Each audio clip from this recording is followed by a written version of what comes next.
My name's Mike, and I'm a self-taught developer who wanted to share his story of failing out of college with zero dev experience to now a full-time developer working on my third Steam game.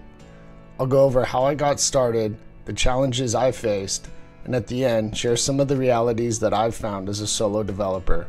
Let's get started. After dropping out of college, most of my time was spent playing World of Warcraft. Thanks to my cousin talking me into learning to code, I started looking up how to make games. I came across some YouTube videos by a guy named Brackeys. He was using the Unity engine to make a tower defense, and without any more thought, I dived right in. Looking back, this probably wasn't the best way to learn since I was completely fresh and didn't understand anything I was doing. But I was having a lot of fun doing it and loved seeing the progress on my own screen after each video. Once I finished, I just wanted to keep adding to it. I started making things in Blender, like enemies and new towers. However, the real problem came in when I tried to do anything related to the code. I didn't understand a single line that I had copied, which made adding any new functionality basically impossible. This led me to breaking my small project, and at this point I knew learning to code was the only path forward.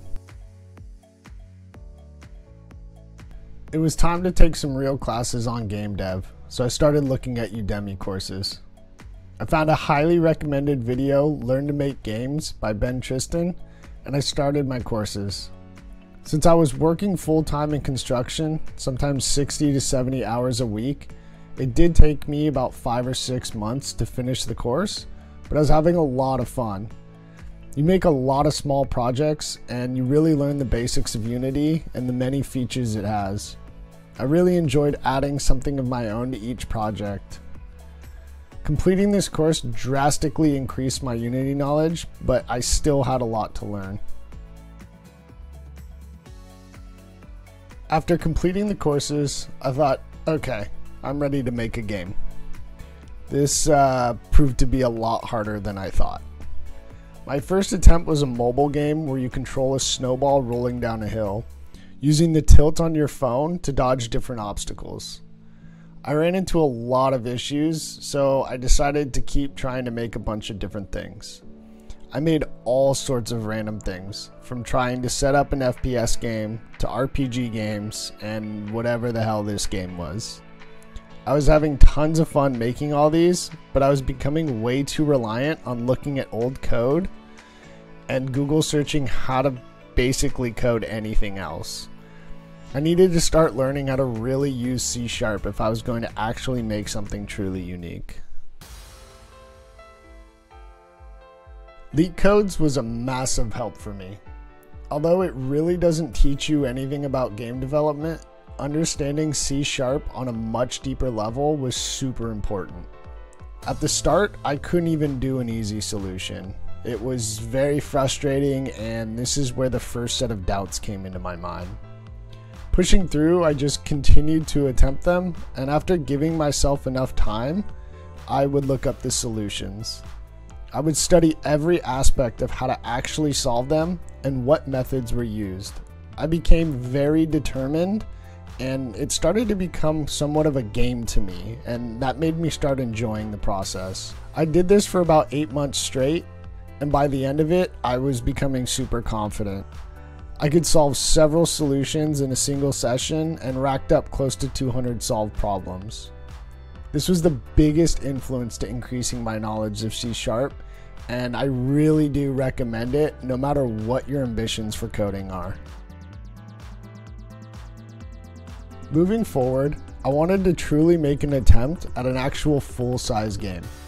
I've always loved StarCraft, spending several years of my life playing the game, so I decided to make an RTS. I created most of the functionality for the basics of the game, like unit selection, resource gathering, and unit production.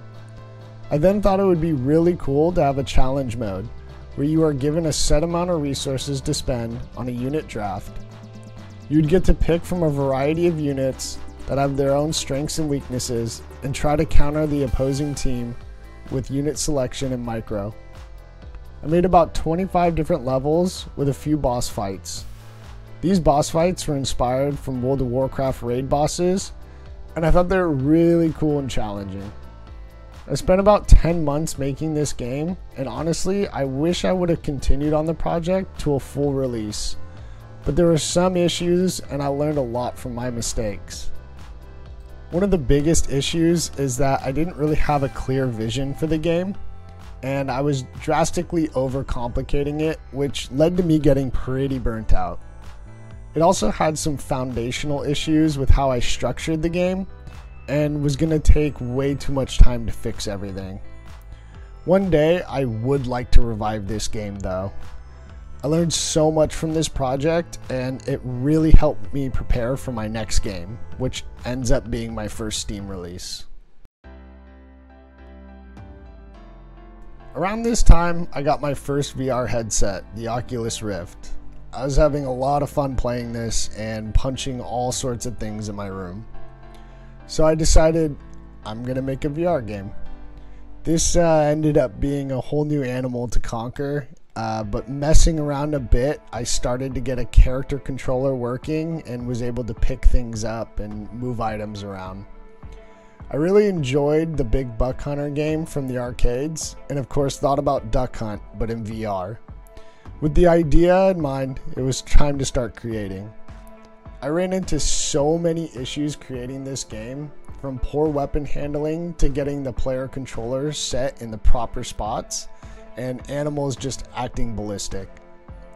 At one point, about 6 months in, I had so many open-ended issues, I just decided to quit. I was still working crazy hours in construction, and I was just completely burnt out. I really lost sight of the why I'm doing this. After about a month break, I decided to put on the headset and play the game. I had a single level set up with a couple animals, and for whatever reason, the game played pretty well in that session. I was actually having a lot of fun in the game, and I thought, you know what? I can do this, and I found my inspiration again. Jumping forward, I kept grinding away at the game, and I ended up with something that I was truly happy with. The game had 5 different levels with different biomes and over 30 animal species that you could hunt. Biomes would randomly generate animals, and I gave them all their own unique behavior, which would lead to several different interactions. I added a bunch of different weapons, leaderboards, challenge modes, and a journal where you can track all your hunts. After almost 2 years, I finished the game and I released it on Steam. Of course, the game had its issues, but I was super happy to finally have completed my first game. The game didn't do super well, but it sold more copies than I expected. I thought that it would maybe sell like 5, and I would know everyone who bought it. For my next attempt at a game, I decided to make a VR horror game, and development went a lot smoother this time around. I set up a campaign for the game where you play as a sergeant trying to figure out what happened to a plane and its crew that crash lands on an island. You fight across 9 different levels, encountering different monsters along the way and a few boss fights. The challenge on this project was choreographing all the different moving parts in each scene. Having events and NPCs do different things all around you to create the immersion was very challenging, and it took a lot of testing, but the final result was definitely worth it. I had my cousins and some of my buddies do all the audio lines for the entire game, which was actually really funny to watch. I created a challenge mode for the game as well, where you try to survive for 50 days. Each day brings more monsters with a boss fight every 10 days. Each day will spawn new loot boxes all around the map, which give you options for power-ups, ammo, or weapon parts. I spent a little under a year making this game.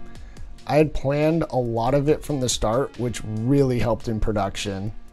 The release of this game though did terribly, but I was really happy with how it came out. I think I sold enough copies to pay for like 4 of the models that I bought. About 3 months before the release of my second game, I had still been working in construction and developing in most of my free time.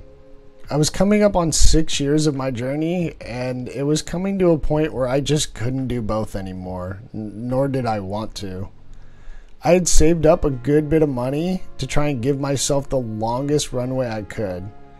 I decided it was time to see what I could make happen, so I took the leap.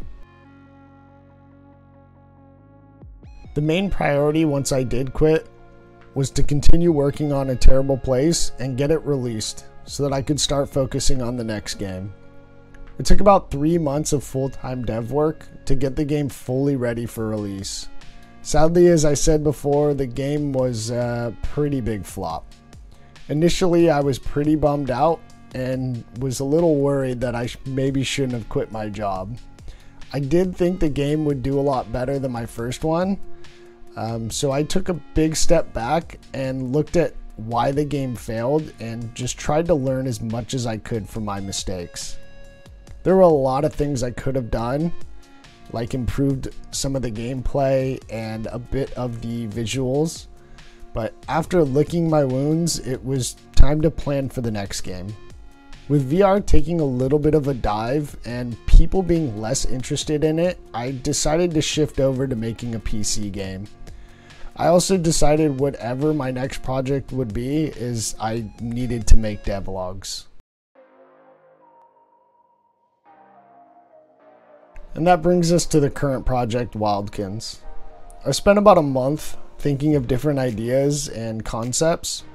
When thinking of ideas, I generally try to think of something that I would enjoy playing. Eventually, I put together a plan for Wildkins, a bit of a mix of Animal Crossing and Pokemon. This is a very ambitious project, but I thought that since I could work on a game full time, I could definitely take on a bigger project.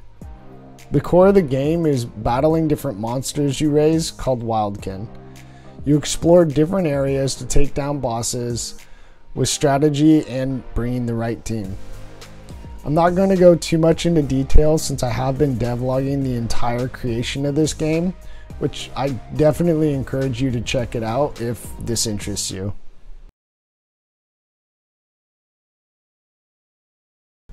First off, I want to say thank you all for being here. Your support has been amazing. If you could hit the like, subscribe, all that good stuff. So down below, I'll have links to my games, Discord, some other stuff.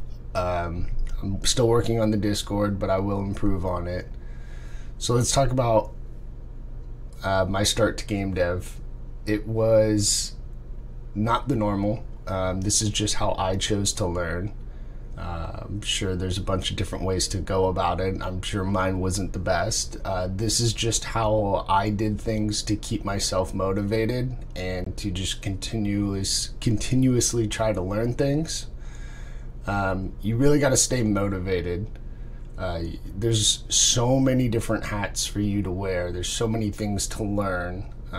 Coding is just, half the battle when it comes to game dev. Maybe not even half.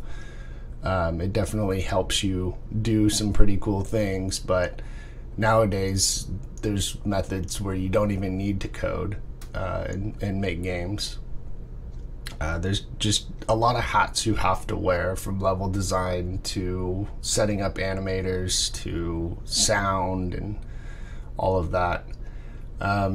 So the realities of being a solo dev, it's very hard, at least I've found. Of course, you have all the success stories like Minecraft and Stardew, and while those would be amazing, that's a rare occurrence. And for every game you hear about, there's hundreds, if not more, that just get blown into the wind all the time, every couple of days. Every day there's new games coming out. So one of the things I would recommend, besides just have fun, learn to do different things, make little games. I've never done anything in the mobile market, so I'm not sure how good that one is. It just seems oversaturated to me. As far as making PC games, or at least going the Steam route,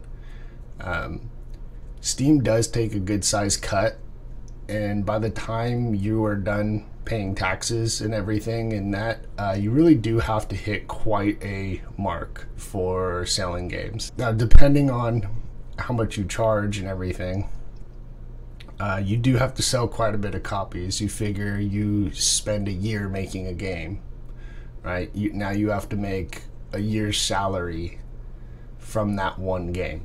That is very tough. One of the things I've learned is marketing is huge for an indie game.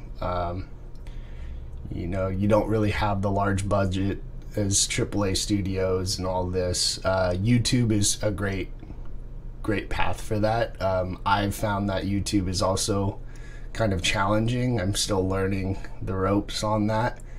But I do see how it can really propel your game to getting a lot of attention, and I'm sure there's other forms of media that you can use.